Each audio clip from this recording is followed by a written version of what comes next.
Welcome to the Real News Network and Reality Asserts Itself. I'm Paul Jay. Matthew Fox is a former Catholic priest who was first stopped from teaching liberation theology and creation spirituality by Cardinal Ratzinger, and then expelled in 1993 from the Dominican order to which he had belonged for 34 years.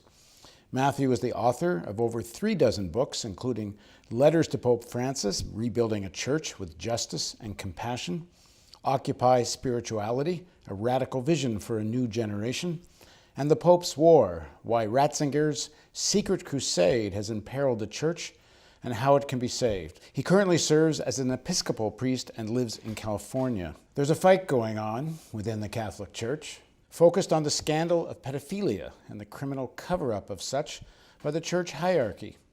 Matthew Fox believes this is a malignant symptom of a rot that goes deep within the church, something he says Pope Francis has not taken strong enough action to purge. There's also a struggle against Francis, who has taken what amounts to a social democratic position on wealth inequality and the need for urgent action on climate change. This has infuriated the far right of the church, especially the fascist Opus Dei, who would like to see Francis gone. In this episode of Reality Asserts Itself, we'll explore these and other issues with Matthew Fox, and he now joins us in Berkeley, California. Thanks for joining us. Thank you, Paul. Good to be with you. So start with growing up in Madison, Wisconsin. You're born in 1940, I understand. And take us through some of the story of how you choose to become a priest. Mm-hmm. Well, I grew up in a family of 7 children. I was in the middle. They call it the neurotic middle, I guess. 3 older and 3 younger than I. And my parents were interesting people, and they encouraged our creativity and our individuality and thinking for ourselves. What'd they do? Well, for example, when I was in high school and my older brothers would go off to college, they'd rent out a room to a foreign student at the University of Wisconsin. And so I grew up with an Indian Sikh next door to me, because his room was next to mine, who was cooking wheat germ at 2 in the morning. It's really stank, by the way, in his room, and wore the turban and all. And there was a Yugoslav communist who joined our family for a couple of years. And I remember a Venezuelan who every time he met someone, he'd pull up a shirt to show where he had been gored by a bull in a bullfight once. And so I learned that the world is much more than Catholic and much more than white and much more than Western. And I think that was a marvelous education, a subtle one that our parents gave us to kind of open. What did they do for a living? My father was a football coach at the University of Wisconsin for a number of years. Then he went into business. And my mother was a mother of 7 children, born within 11 years of each other. But she couldn't wait to leave. She was not a super mom. She couldn't wait to get on with her life. And even when she was raising us, she always took 2 hours off every day for herself, no matter what was going on with the diapers and the kids and everything. She would play tennis or bicycle, or she had all kinds of clubs, book clubs and sewing clubs and all. So she took care of herself. Long before the word feminism, she was a feminist. And how religious was the household? Well, my father was an Irish Catholic, and he was serious about it because he grew up in a tough situation in the Irish ghetto of Chicago. He remembers as a boy seeing signs, work available, Irish do not apply. He was a very angry young man, and that's how he got into football. He took his anger out in football, and he was a good football player. Then he got a football scholarship there, and when his family, he went to college. And my mother was actually half Jewish and half Episcopalian, although her mother became Christian, who was Jewish, became Christian when she married. So she was not raised Jewish, but she was raised Episcopalian. But she decided on her own after a year or 2 of marriage to my father to become Catholic because she didn't want a split family. But she never told them, which is so typical of them. So she did these, she took instructions on the sly, secretly, without telling my father. And of course, she'd go to Mass on Sunday with my father and we'd just sit in the pew during communion. So this one Sunday, she gets up to go to communion because she's now a Catholic, but she didn't even tell him.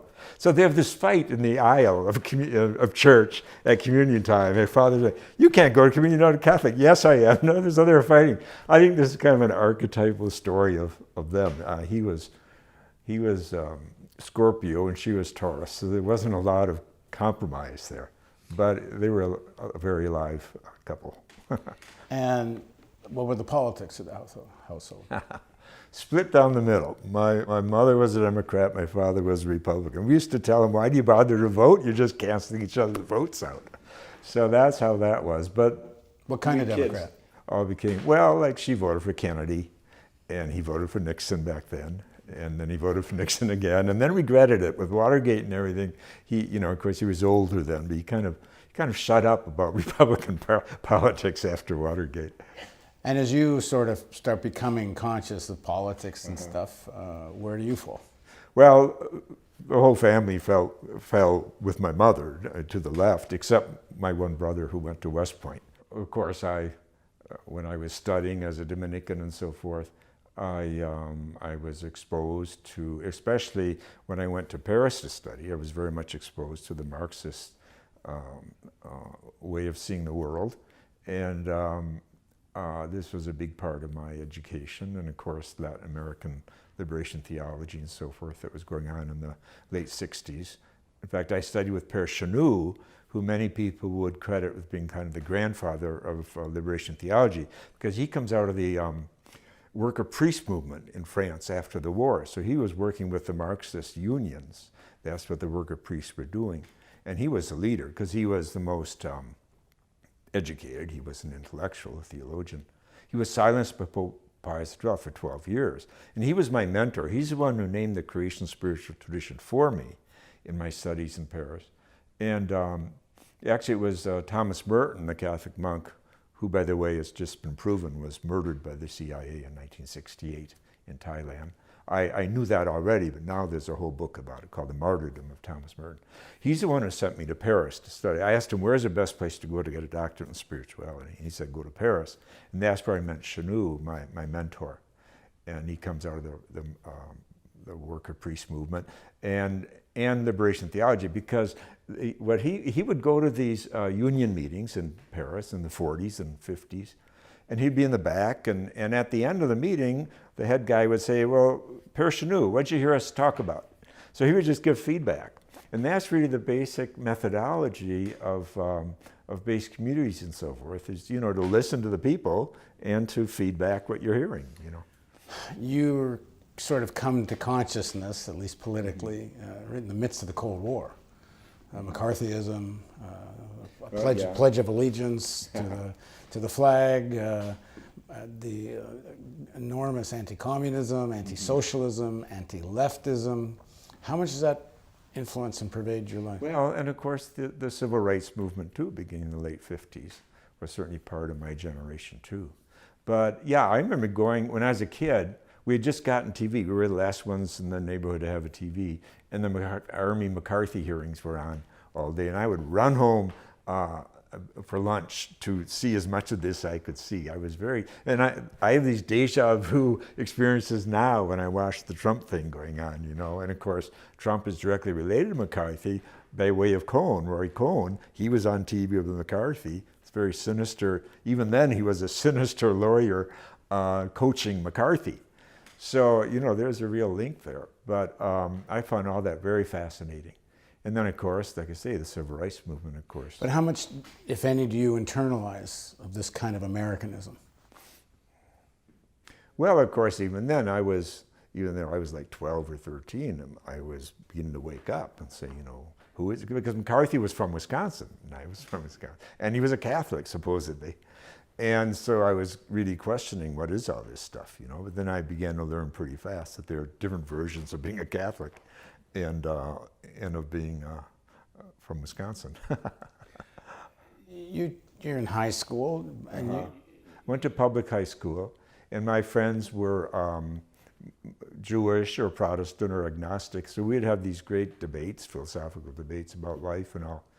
And I would go to my parish priest, who was Dominican, and he would kind of give me books or tell me to read Chesterton or to read Thomas Aquinas and stuff. And I liked that intellectual side to arguing about issues. And that's one way where joining the Dominicans that appealed to me, because they had this tradition. People like Père Chanou, but also Aquinas, and as I discovered later, Meister Eckhart and some other really thinking people. So, if I understand it correctly, you really get serious about joining institutionally in 1960, is that right?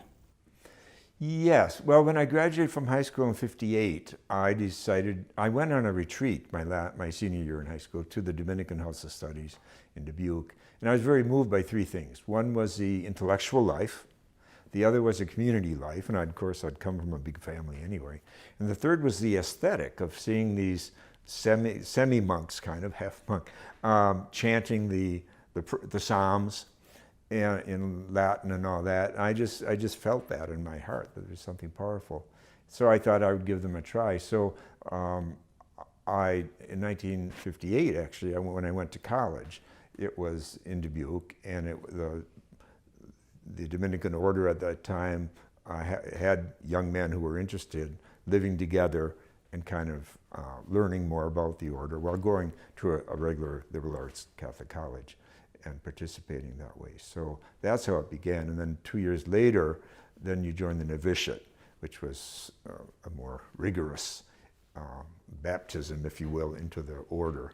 So the philosophical debate, the intellectual pursuit, you can do all that without being a priest, without making the sort of at least what non-priests think are sacrifices. I don't know, maybe priests don't, I don't know. But, not getting married, not being celibate, all the discipline, especially, having to do what you're told by the church. Why take that path? Well, at that time, things were opening up. Pope Pius died in 1958, and Pope John XXII came in. And then he launched the Vatican Council. And that became very exciting theologically and otherwise in the church, because it really let a lot of new voices in. And old voices heard. For example, my mentor, Père Chanou, who had been silenced for 12 years, in the Vatican Council, he became as a peritus with a third world bishop. A peritus is kind of the theologian who accompanies the bishop. But it was the third world bishop who invited him to be his peritus. And Chanou really was responsible for the most radical document called The Church in the Modern World that came out of the Second Vatican Council. So all this was happening at the time that I was in the seminary, and it was, quite exhilarating, really, and a lot of people felt that way, a lot of new priests and so forth. And of course, in the order, there was this 700-year tradition, which included meditation and study, serious study. And for ethics, for example, we were studying Aristotle and Aquinas' commentary on Aristotle, which is really interesting because it's not about rules, it's not about commandments, it's about virtues. That's how Aristotle sets up ethics, about virtues of courage and magnanimity. I'll always remember reading Aquinas on magnanimity when I was 20-year-old or something. It was powerful to me. It's still powerful today. It's good stuff. It's not about rules. It's about developing inner strength, which we call virtues, good habits. And there was room for that then in the church? There was room for that. Oh, yeah, there was, yeah. Because you're getting into the 60s. A lot of people are doing this kind of spiritual, philosophical exploration as part of the counterculture, youth culture, whether it's Buddha or various other explorations. But you pick a very serious discipline. Well, that's true. And why was that necessary for you to do the exploration? Well, I enjoyed studying, and I liked a challenge.